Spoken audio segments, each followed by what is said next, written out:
سے راضی ہوگا، وَرَضُوا عَنْهُ، وہ اللہ سے راضی ہوں گے۔ اولئک حزب اللہ، یہ اللہ کی جماعت ہے۔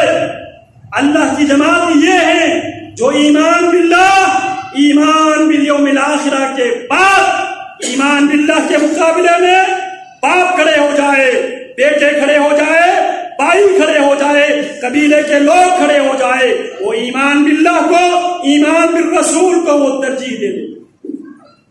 جو یہ کردار ادا کرے گا، اللہ فرماتے ہیں اولئک کتب فی قلوبہم الایمان، ایسے لوگوں کے دلوں میں اللہ نے لکھ دی۔ دوسرا فائدہ وَأَيَّدَهُمْ بِرُوحٍ مِّنْهُ، اللہ ان کی مدد کرتا ہے، بِرُوحٍ مِّنْهُ، اپنی طرف سے ایک روح کے ساتھ اللہ ان کی مدد کرتا ہے۔ اور تیسرا فائدہ وَيُدْخِلُهُمْ جَنَّاتٍ تَجْرِي مِن تَحْتِهَا الْأَنْهَارُ خَالِدِينَ فِيهِ أَبَدًا، ایسے باغات میں اللہ ان لوگوں کو داخل کریں گے جن کے نیچے سے نہریں بہتی ہیں، وہ ان باغات میں ہمیشہ ہمیشہ رہیں گے۔ اور پانچویں ان پر نعمت کیا ہوگی، رضی اللہ عنہم ورضوا عنہ، یہ اللہ سے راضی ہوں گے، اللہ ان سے راضی ہوگا۔ جن کو یہ چیزیں مل جائے تو تب جا کے اولئک حزب اللہ، یہ اللہ کی جماعت ہے۔ اور جو اللہ کی جماعت ہے، الا ان حزب اللہ هم المفلحون، یاد رکھو اللہ کی جماعت ہی نے دنیا میں بھی اور آخرت میں بھی کامیاب ہونے والی جماعت اللہ کی جماعت ہے۔ ذرا اس آیات کی روشنی میں ہم جن لوگوں کو اللہ رب العالمین نے ہمارے لیے بحیثیت امتی، بطور مادر، بطور نمونہ، بطور اسوہ، قرآن مجید کے شروع میں وَإِذَا قِيلَ لَهُمْ آمِنُوا كَمَا آمَنَ النَّاسُ، جب ان سے کہا جاتا ہے اسی طرح ایمان لے آؤ جس طرح یہ لوگ ایمان لے آئے ہیں، جس طرح ابوبکر و عمر ایمان لے آئے ہیں، عثمان و حیدر ایمان لے آئے ہیں، جب اس انداز میں ایمان لے آئیں گے دلوں میں اللہ کی محبت بیٹھ جائے گی، دلوں میں رسول اللہ کی محبت بیٹھ جائے گی۔ جب دل میں اللہ کی محبت آ جائے، رسول اللہ کی محبت آ جائے تو اللہ کی دشمنوں کی محبت ختم ہو جائے گی، ان سے نفرت ہوگی۔ اور اللہ رب العالمین نے اللہ کی محبت کو، رسول کی محبت کو عبادت بھی قرار دیا ہے، اور اللہ رب العالمین نے فرض اور واجب بھی قرار دیا۔ اور اللہ جو رحمان اور رحیم ہے، اللہ جو رحمان اور رحیم ہے، اس رحمان اور اس رحیم نے اس عبادت کو، محبت کی عبادت کو ہمارے لیے آسان سے آسان در بنا دیا۔ محبت عبادت ہے، محبت فرض ہے، اللہ کی محبت، رسول کی محبت عبادت بھی ہے، فرض اور واجب بھی ہے۔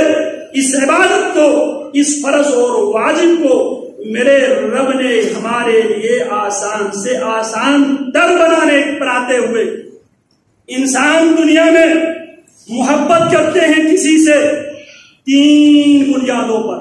امام نووی رحمہ اللہ نے شرح صحیح مسلم میں انسان 3 بنیادوں پر کسی سے محبت کرتا ہے۔ محبت کی بنیاد 3 ہے: جمال، کمال، نوال۔ یا انسان خوبصورت چیز کو اس کی خوبصورتی کی بنیاد پہ اس سے محبت کرتا ہے۔ خوبصورت پھول سے انسان محبت کرتا ہے، خوبصورت پرندوں سے انسان محبت کرتا ہے، خوبصورت علاقوں سے محبت کرتا ہے۔ بنیاد کیا ہے؟ خوبصورتی۔ یا انسان کسی چیز کے اندر کمال دیکھ کر، اس کی کمالات دیکھ کر انسان محبت کرتا ہے۔ یا انسان کسی چیز کے نوار دیکھ کر، اگر کوئی آپ پر احسان کرے، کوئی آپ پر احسان کرے، اگر آپ کے سینے میں دل ہے، آپ اپنے محسن سے آپ کی خود بخود فطری محبت پیدا ہو جائے۔ میرے رب نے رسول اللہ صلی اللہ علیہ وسلم کے اندر یہ تینوں بنیادیں میرے نبی کے اندر پیدا کر کے، میرے رب نے میرے نبی کی جو محبت، جو عبادت بھی ہے، فرض اور واجب بھی ہے، اسے میرے رب نے میرے لیے اور آپ کے لیے آسان بنا۔ اگر محبت کی معیار خوبصورتی ہو تو یاد رکھو میرے نبی سے خوبصورت کوئی انسان دنیا میں نہ پیدا ہوا ہے نہ پیدا ہوا۔